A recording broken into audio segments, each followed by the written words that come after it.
ఇది last video continue video అండి. Last video చెప్పే కదా జస్వి చేసిన పనికి నాకు చాలా కోపం అవుతుందని చెప్పేసి.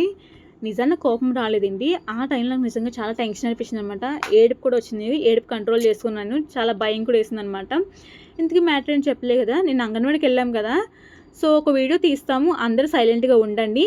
ఇక్కడ కొన్ని విషయాలు చెప్తాం. బేబీకి 6 months దాటిన బేబీకి ఫుడ్ ఏం పెట్టాలి, 6 months లోపు బేబీస్కి ఫీడింగ్ ఎలా చేయాలి అని చెప్పేసి, సమ్మర్ కూడా ఉంది కదా మనకి, సమ్మర్లో వాటర్ తాగేచ్చా లేదని చెప్పి కొన్ని విషయాలు చెప్తాను. సైలెంట్గా ఉండని చెప్తారనమాట మాతోని. సైలెంట్ చెప్పి మేము కూడా చాలా సైలెంట్గా ఉన్నాము. పాప కూడా నా పక్కనే కూర్చుందనమాట. కూర్చొని 5 minutes బయటకి వెళ్ళిందండి. నేనేమనుకున్నానంటే సర్లే పిల్లలందరూ బయట ఉన్నారు కదా, వాళ్ళతో ఆడుకుంటుందేమో అని చెప్పి నేను కూడా లైట్ తీసుకున్నమాట. మళ్ళీ వీడియో నుంచి మధ్యలోకి వెళ్తే బాగోదు అని చెప్పేసి సైలెంట్గా కూర్చొని నేను 5 minutes అయినా లోపల రావట్లేదు అనమాట. నేను పిలుస్తున్నాను జస్వి రావట్లేదు అనమాట లోపలికి అయితే. నా డౌట్ వచ్చేసి మా అల్లుడు అయితే మాతో పాటు వచ్చాడండి. వాడిని కూడా బయట పంపించాను అనమాట, నేను చూసిరా పోరా అని చెప్పి.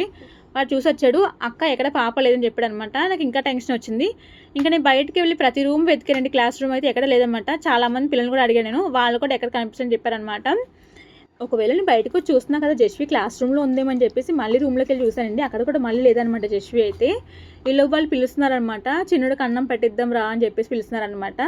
లేదండి పాప కనిపించిందని చెప్పి నేను మళ్ళీ బయటకు వచ్చానమాట.